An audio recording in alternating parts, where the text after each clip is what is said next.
Mga kababayan, mga katambay, kamusta po? Si Kamanong po, nagbabalik na naman po muli para po magkomento po sa inyo dito po sa Tambayan Makabayan. Magandang umaga po muna, tanghali, hapon, gabi, madaling araw po sa atin lahat. Sana po nasa maayos po tayong kalagayan lahat mga kababayan. Ito po, komentuhan po natin mga tambay, umpisa na po natin. Talagang ang nangyayari po sa ating bansa ngayon mga kababayan ay nakakalungkot po. Sunod-sunod po ang nangyayari pong trahedya sa ating bansa. Nandiyan po ang malalakas na bagyo, lindol at pati po ang sunog. At ngayon po hindi po kanina po mga tambay ay kahapon, halos kahapon po kanina ay hindi po nakaligtas din po sa malawakan sunog mga tambay, malakas na sunog po. At napakarami pong pamilya ang naapektuhan po sa Davao City. Mga kabayan, mahigit 800 families daw po ang naapektuhan po ng malawakang sunog po sa Davao City. At nahandyan ang ating Vice President ay sigurado naman pong tutulong at talagang magre-respond din naman po ang buong pamilya Duterte. At alam naman po natin sa mga sitwasyon na yan ay hindi po sila pabayang mga lingkod bayan. At tingnan din po natin ang Vice President ay nasa Cebu rin po siya kasama po si Senator Bongo. At tingnan po natin at panuorin po natin lahat mga tambay ang kaganapan po sa ating bansa. Heto po, tayo po nakikiisa po, nakikidalamhati po sa mga pamilya po na nasunugan po sa Davao City. Nakakalungkot po mga kabayan. Ito po, pakinggan po natin at panoorin po. Higit 800 pamilya ang apektado sa malawakang sunog sa isang residential area sa Davao City. At para sa update live mula sa Davao, nasa frontline ng balitang yan si Bril Montalvo ng News 5 Mindanao. Bril, kamusta ba dyan? Anong update?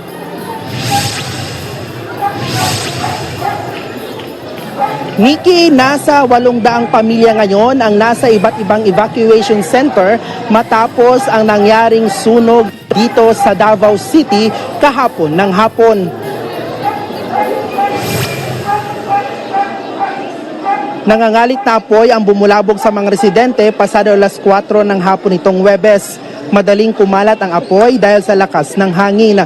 Pahirapan naman ang bumbero sa pag-apula sa sunog dahil sa makitid na daan. Ang mga residente nagtulong-tulong na din sa pag-apula ng apoy. Kanya-kanya din silang salba sa kanilang mga gamit. Ang mga residenteng ito, iniligpit na ang kanyang mga paninda mula sa kanyang sari-sari store. Ang iba sa kapilya muna na natili. Si Nanay Leia, inuna niyang isalba ang kanyang mga alagang aso. Aniya, ikalawang beses na umuno niyang nailigtas ang kanyang mga alaga noong nasunog din ang kanilang bahay noong taong 2022. Makalipas ang halos 3 oras na apula ang sunog. Inaalam pa ang mitsa ng sunog. Nikki, sa ngayon ay nagpapatuloy pa ang imbestigasyon ng BFP Davao hinggil sa sanhi at maging sa damyo sa nangyaring sunog kahapon. Sa ngayon ay nandito tayo sa evacuation center kung saan nagpapatuloy ang assessment ng DSWD at CSWDO sa mga apektadong residente. At may nakausap nga tayong ilan sa mga apektadong residente kanina, Nikki, dito sa evacuation center, at ang sabi nila ay higit nilang pangangailangan ngayon ay ang mga damit. Nikki. Yan po mga tambay. Kaya lang po, yung DSWD po, meron din po anomalya yan. Yung mga gamit po, katulad po ng pangangailangan po ngayon sa Davao City, karamihan po ay nabebenta pa. Corruption. Hindi po ba mga kabayan? Nakakalungkot po. At ito naman po ang sunod na po natin ang ating Vice President na nasa Cebu rin po at nakikiramay po sa ating po mga kababayan sa Cebu, mga tambay. Ito po, tingnan po natin, panoorin po natin ang ating Vice President. Setup ko lang po. Nakakalungkot po. Talagang dumarating po sa buhay po natin ang mga pagsubok ng buhay at hindi naman po natin kagustuhan na magkaroon po tayo ng katulad po ng malawakang sunog, malakas na lindol at malakas na pagbaha o pagbagyo, mga kababayan. Yan po ay dala po ng kalikasan at syempre po kapabayaan din po pagdating naman po sa sunog, mga kababayan. Ito po, tingnan po natin ang ating Vice President. Siya po ay nasa Cebu.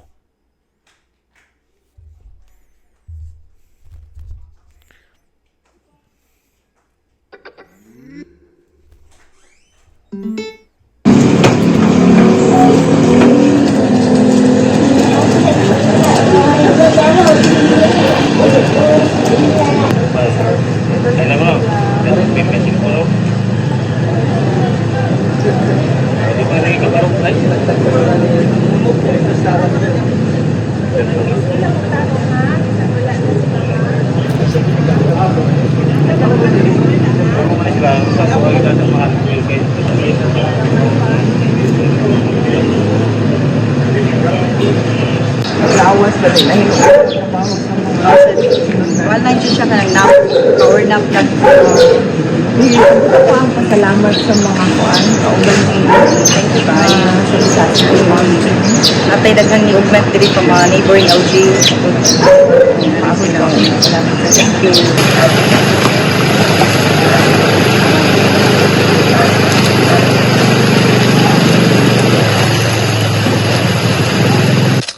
Yan ba mga tambay, ang ating Vice President, tuloy-tuloy po ang kanyang pong pagtulong sa mga kababayan po natin sa Cebu. Kaya nga pati po ang Kongreso ay hinahanap po ang Vice President.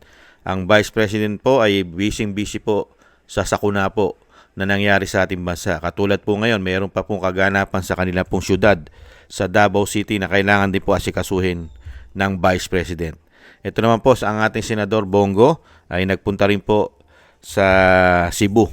Nasa Cebu City rin po at nagpapamigay din po ng tulong sa mga kababayan po natin Cebuano. Ito po, tingnan po natin at pakinggan po natin, panuorin po natin, pakinggan po natin si Senator Bongo.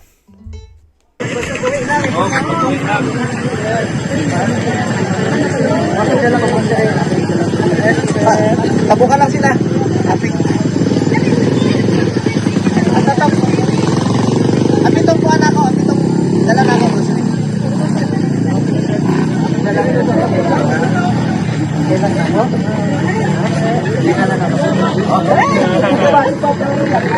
Sa buhay ka, importante buhay.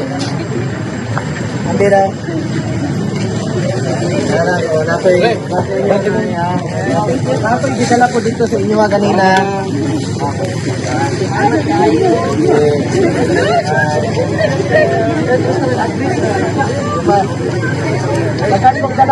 Nagdala na ako kanina sa munisipyo ang inyong mga grocery kay Mayor. Napot ko i-donate dito.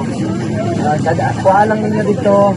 Pero napot ko i-dala diri sa kusakyanan. Tanan maparahan ako. Akong ginataga grocery. Importante buhay tayo. Importante buhay tayo.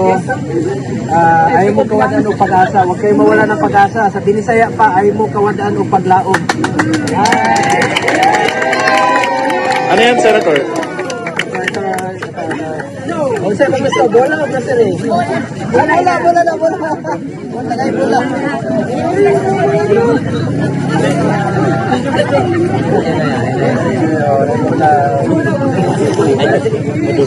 Kisa nyo purok leader nga ne, kisa purok leader ninyo. Magbilin ko pampalit ng sudan ninyo.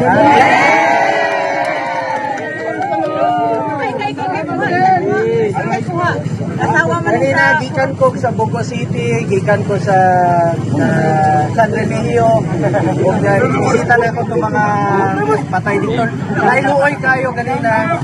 Kawawa po yung isa kanina, no? Merong niyakap niya yung kapatid niya na 2 months. Buhay yung kapatid. Pero yung 17 years old, namatay po. Pero ang pangalan ng bata, Lord Adam. Ibig sabihin ni Panginoon na ay Ginoo. Nadili tapasagdan sa Ginoo. Ampo lang ta, ha? Ampo lang ta kanunay. Senator, ano to? Hinintuan nyo lang po sila ng mga... nakita nyo na sa kalsada? Lahat na nadadaanan ko kanina, basta nadadaanan ko, pinaparahan ko po, may dala po ako mag-grocery. Pero nagdala rin po ako kanina sa Bogo City, sa City Hall. Nagdala po ako ng grocery at konting financial assistance. Tulong po sa pambili nila ng mga relief goods. Galing rin po ako ng San Remigio at galing rin po, ngayon sa Medellin, galing rin po ako sa bayan. Sa 3 mayor po ang pinuntahan ko kanina para makabigay po ng tulong. At lahat ng nadadaanan ko, ulan, init, kanina, pinaparahan. Yan pa mga tambay, lahat po ng dinadaanan ni Senator Bongo ay binibigyan niya po ng tulong mga kabayan. At 3 munisipyo po ang hinatira niya po ng tulong sa Cebu City, mga naapektuhan po nating kababayan. At nagbigyan po siya ng mga assistant at siyempre po mga relief, mga kababayan. Yan po, sana po lahat po ng mga politiko, mga senador, ay magtulong-tulong po sa mga nasalanta po ng lindol at ganun din po ang nasalanta po ng bagyo sa Northern Luzon ay magtulong-tulong at ngayon din po nagkaroon na po kahapon ng malawakang sunog naman po sa Davao City. Diyan po dapat maglabasan ng mga politiko, pati po ang mga magnanakaw na politiko na sobra-sobra na po ang ninakaw ng mga politiko. Maglabasa naman kayo. Bawasan nyo naman ang mga ninakaw ninyo, umano. Tulungan nyo ang mga Pilipino na nagpapasweldo at kinukuhanan nyo at ninanakawan nyo pa ng buwis, umano. Mahiya naman kayo. Maglabasan po kayo mga politiko, lalo-lalo po mga congressman, ang mga representative po na halos lahat po ay sangkot sa korupsyon ng flood control. Puntahan nyo po, kahit po hindi nyo distrito ang Cebu. Ang Cebu, puntahan nyo po, kahit hindi po distrito ng mga congressman, pasyalan nyo, magdala kayo ng mga relief, tulong at pangangailangan ng mga kababayan natin Cebuano. Yan po. Gayahin nyo po si Senator Bongo. Sundan nyo po mga mambabatas, mga legislative. Lalong-lalo na yung sinasabi natin, napakaraming mga ninakaw umano sa ating bansa. Lalong-lalo na yung mga nagtatago.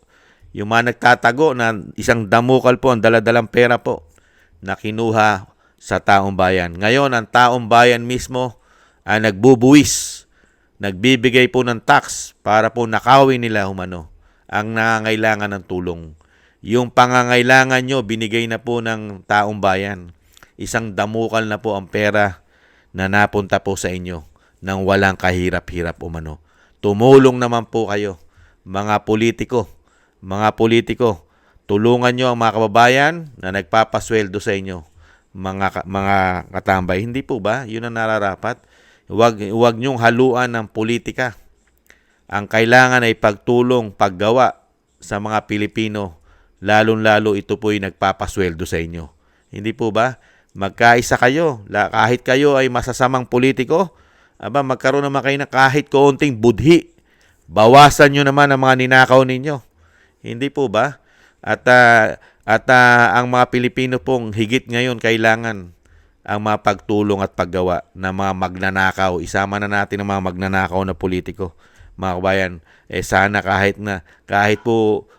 gamunggo ay magkaroon naman kayo ng konsensya at tulong sa kapwa Pilipino. Kung kayo ay Pilipino pa. Hindi po ba? Kasi yung iba nagmamigrate na sa ibang bansa, nagtatago. Hindi po ba? Kaya dito naman po mga kabayan, yung nakita po natin yung mga politiko na talagang tumutulong na po, na una-una po, nandiyan siyempre ang ating Vice President, lagi po nangunguna yan.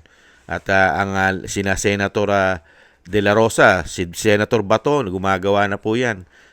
Lalo po ngayon, si Senator Bongo, talagang maasahan naman po talaga yan, si Senator Bongo, mga kababayan. Talagang pumupunta po yan sa mga nasusunugan, sa mga trahedya, lindol, at marami pa iba. Kasama na po ang super typhoon.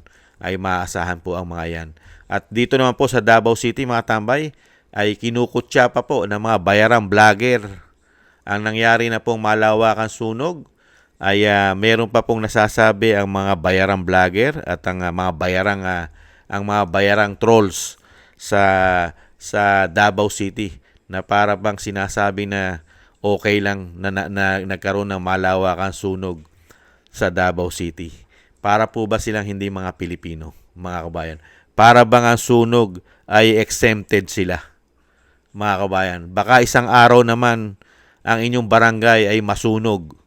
Ang sunog po ay wala pong nakakaalam kung kailan at anong oras masusunog ang ating tahanan.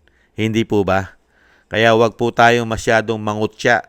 Wag po tayong mangutya sa nangyayari po katulad po ng malaking sunog sa Davao at napakarami pong pamilya ang naapektuhan.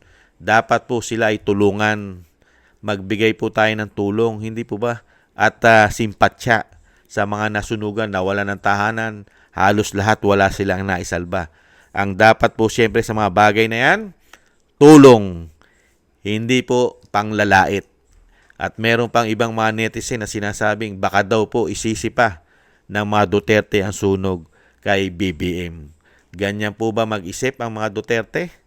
Ang mga Duterte po ay sanay pong tumayo lalong-lalo po sa problema. Wala po silang problema na hindi nasusolusyonan.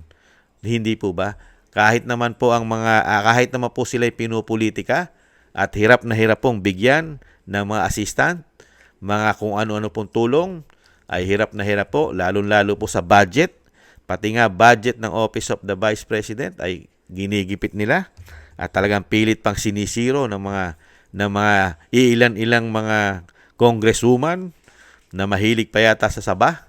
Hindi po ba?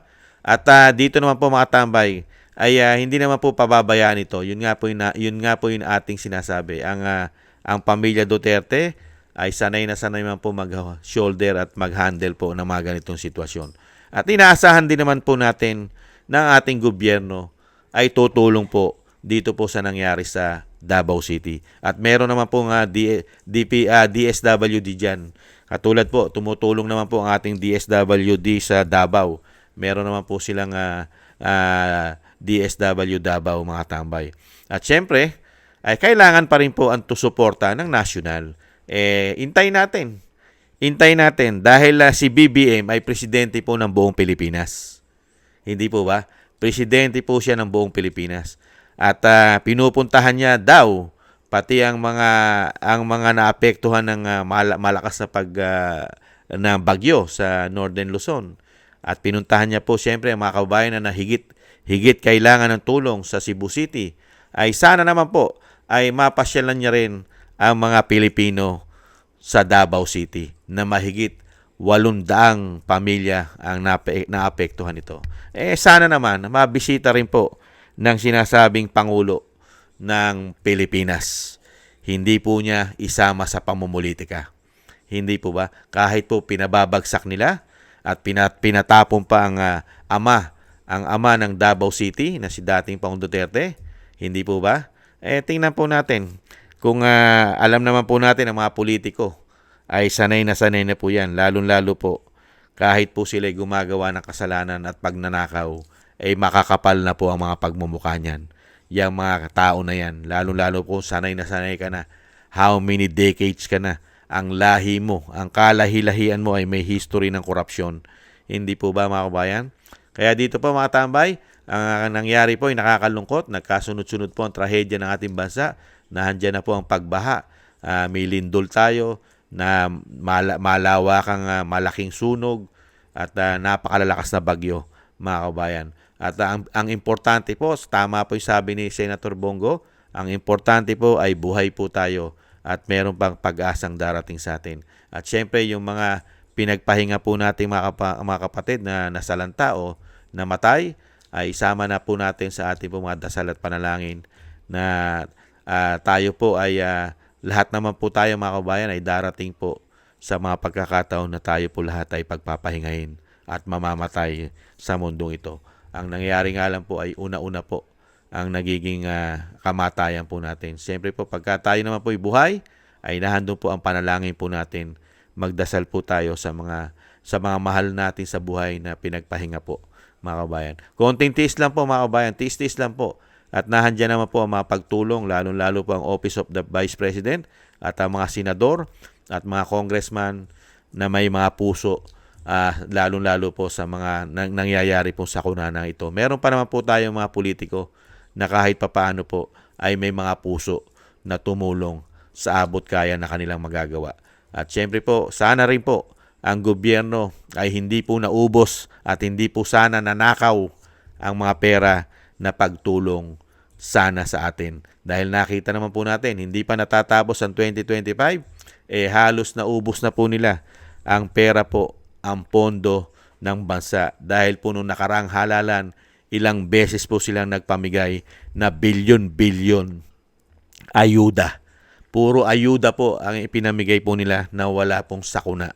Sana ganyan din po ang gawin ng gobyerno dahil kailangan po ngayon ay sobra-sobrang ayuda po ang matanggap ng mga Pilipino dahil napakarami po at sobra-sobrang trahedya po ang dinadanas po ng ating bansa. Sana po makita po natin yung ginawa nila nung bago maghalalan na isang damukal na ayuda.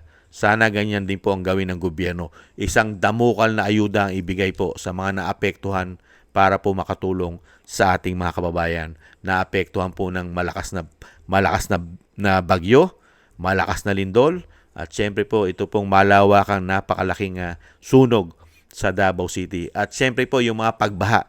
Meron pa rin po tayong pagbaha. Katulad po sa Batangas, ay binabaha na naman po ang ilang parte po sa Batangas mga tambay. Kaya kailangan po talaga ng malawakang pagtulong sa ating mga kababayan. Maraming salamat po mga tambay. Thank you po at magdasal po tayo na sila po maingatan ng ating mga kababayan na apektuhan po ng mga kalamidad. Ay naway maingatan po sila at syempre po mabigyan po sana ng tulong ng gobyerno at hindi po sana ito mapolitika mga kababayan. Thank you po sa gusto po ng ating tambayang mga kababayan sa YouTube at TikTok. At ganoon din po sa mga nagko-comment, like, share, and subscribe. At sa mga subscribers po natin, thank you po. At sa mga nagbibigay po ng tulong at biyaya sa inyong lingkod, maraming salamat din po. Shoutout po sa inyong lahat. At yung dasal at panalangin po natin mga tambay, sama po natin ang pamilya Duterte, ang ating Vice President, ang ating dating Pangulong Duterte na sila po'y maingatan at mailayo po sa kapahamakan at makalabas na po sa lalong mabilis at madugtungan pa po ang buhay ng dating Pangulong Duterte. Thank you po sa mga dasal. At ganoon din po mga tambay, tayo po'y magdasal at tayo po'y maingatan at ang ating buong sambayanan. Thank you po mga tambay. Ingat po. Paalam. Bye-bye.